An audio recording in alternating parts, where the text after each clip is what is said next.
Welcome to Philosophy with Shing, where we uncover the beauty behind philosophy. In today's episode, we'll be looking at the quote, "Nothing is so firmly believed as that which we least know." So take a few moments to digest this convoluted quote, and we will begin breaking down what it might actually mean. Alright, so first I will be highlighting some of the key phrases or key words as you can see in the quote. So the first one will be nothing. And what is our definition of nothing? Next, firmly believed. And this idea of belief could be linked to belief in Plato's tripartite definition of justified true belief as the definition of knowledge. And least know. What is this definition of know as well? So these are the three key terms that we need to unpack and really make sense of before we can actually come up with a solution and come up with a response to this quote. So Plato's tripartite definition of justified true belief of knowledge confers equal weighting to each condition in order for something to be considered knowledge.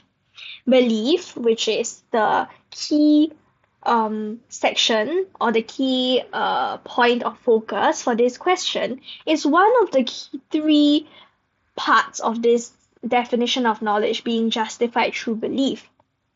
So, this idea of belief is defined as the internal conviction for the information one possesses, and it's also a very crucial component of the tripartite definition because each of the three parts of the definition hold equal weighting in that they are all individually necessary but not independently necessary. So they are all necessary, but they cannot function without another. So you cannot have true beliefs to be counted as knowledge. You also cannot have justified beliefs as knowledge. It must be justified true belief. So this idea of belief, it's an internal conviction. And people, which is like this quote, is saying that we have belief at its strongest when we do not have justified true belief. Meaning, when things are not justified or true, we are very firmly believing of these claims because nothing is so firmly believed as that which we least know. It is claimed by some that nothing is so firmly believed as that which we least know, which can be interpreted as where justification and truth of the claim is weak, leading to one least knowing firm beliefs can still lead to the claim being conferred the status of knowledge.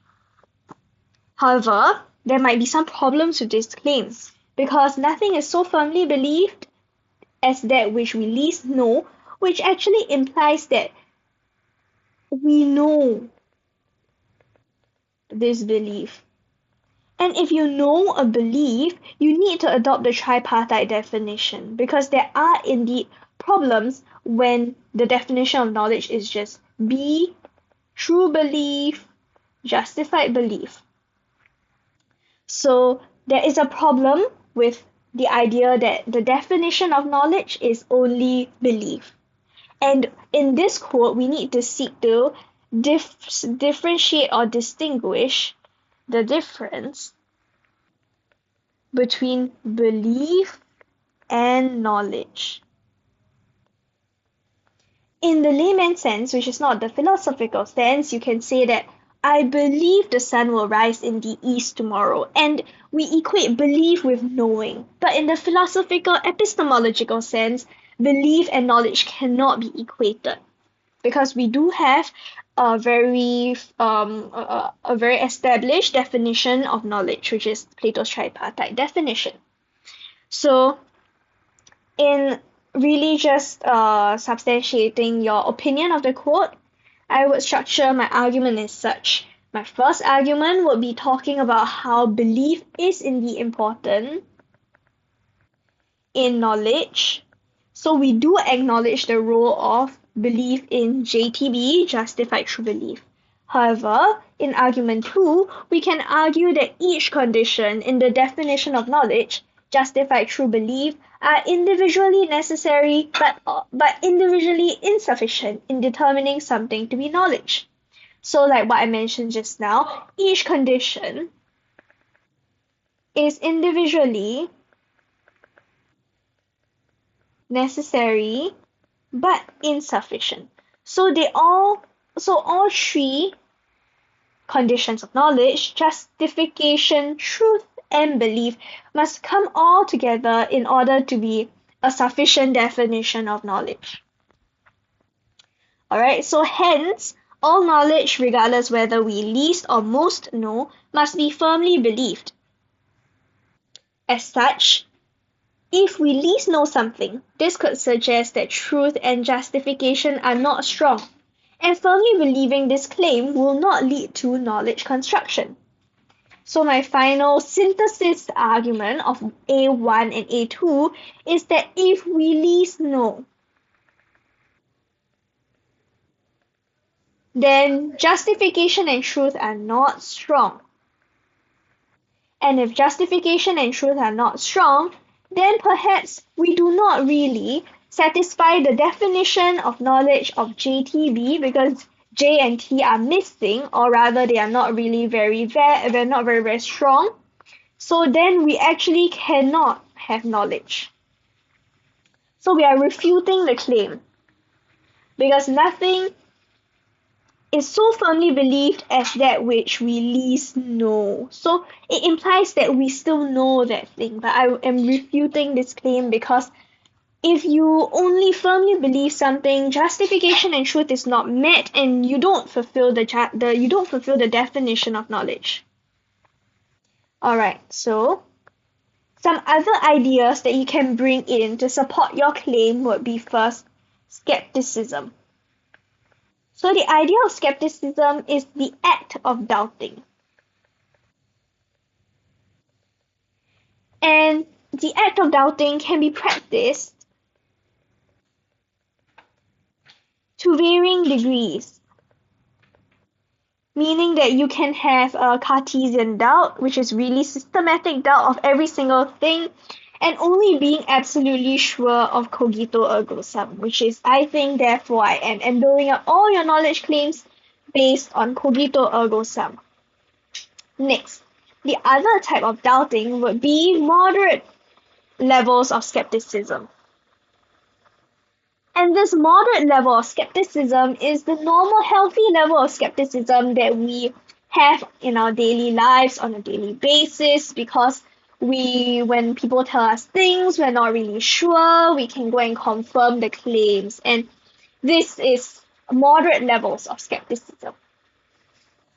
Alright, so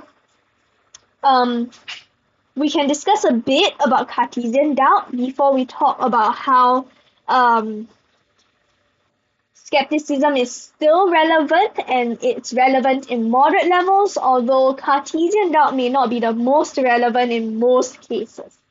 So the limitation of Cartesian doubt is that it was productive. Okay, the plus point first.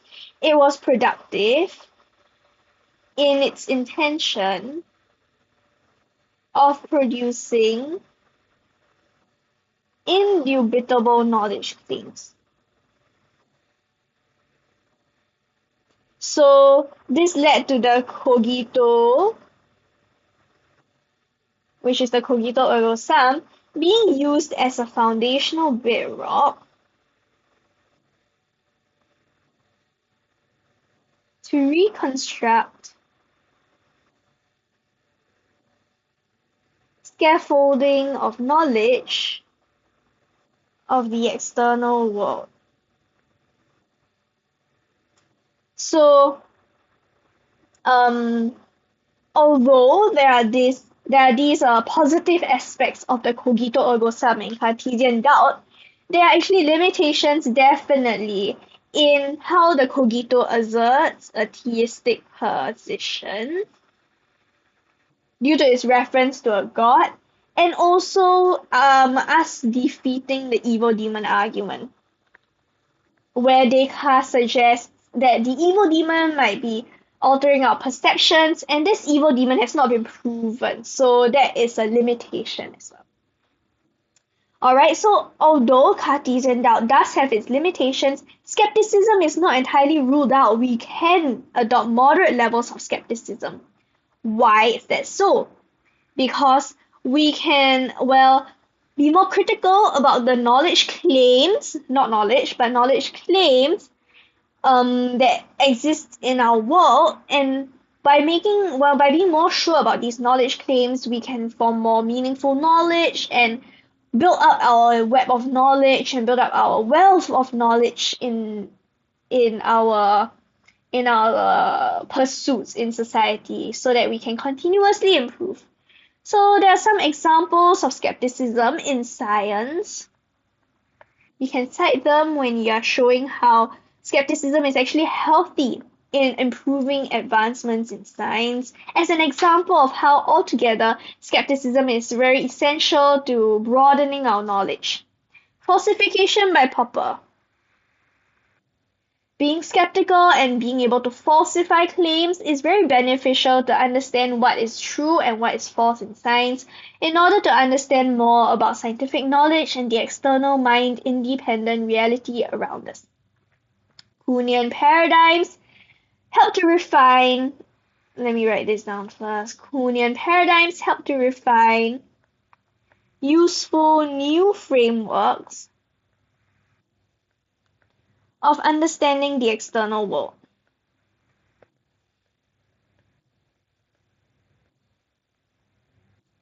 In history, another positive example would be postmodernism by Lyotard. He problematized grand narratives in history, and this was beneficial in the plurality of narratives in order to achieve more truthful accounts of historical events, because we are deviating from the meta-narratives, which are the dominant narratives in history, where history is written by the victors.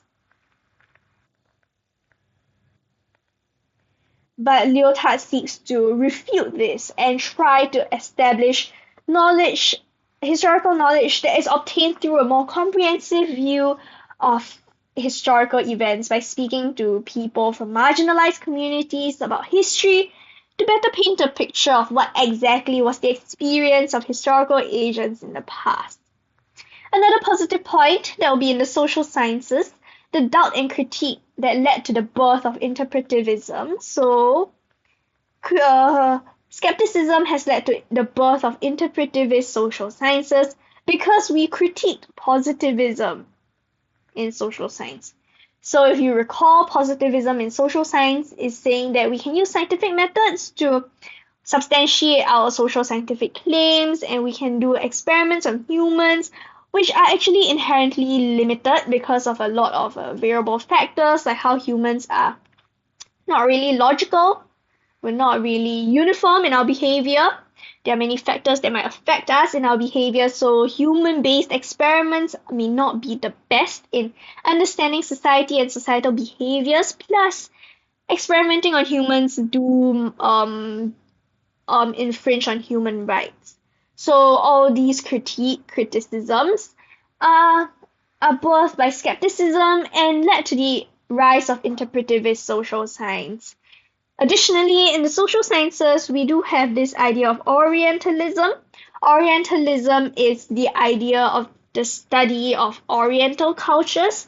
So, skepticism has led to the birth of Orientalism as an area of knowledge, because the philosophers and people who were academics at the time, they found that a lot of knowledge claims came from the Western world, and there was little representation of the Orient. So Orientalism rose as an area of knowledge, which is very important in our understanding of the world today. There are many different perspectives, and how we can weigh out and balance these various perspectives is very beneficial to us today, right? So if you're still not sure what skepticism is, we can go on to point 2, and you can bring up these ideas of what exactly skepticism brings to the table in your addressing of the quotation. So skepticism involves reasons for accepting a belief. You can be skeptical about sources of belief. Is it through testimony? Is it through reason or experience? Yep, these are areas that you can be skeptical about. Next one would be you can be skeptical about the truth value of the statement. Sorry, not truth of skepticism, but truth of the statement.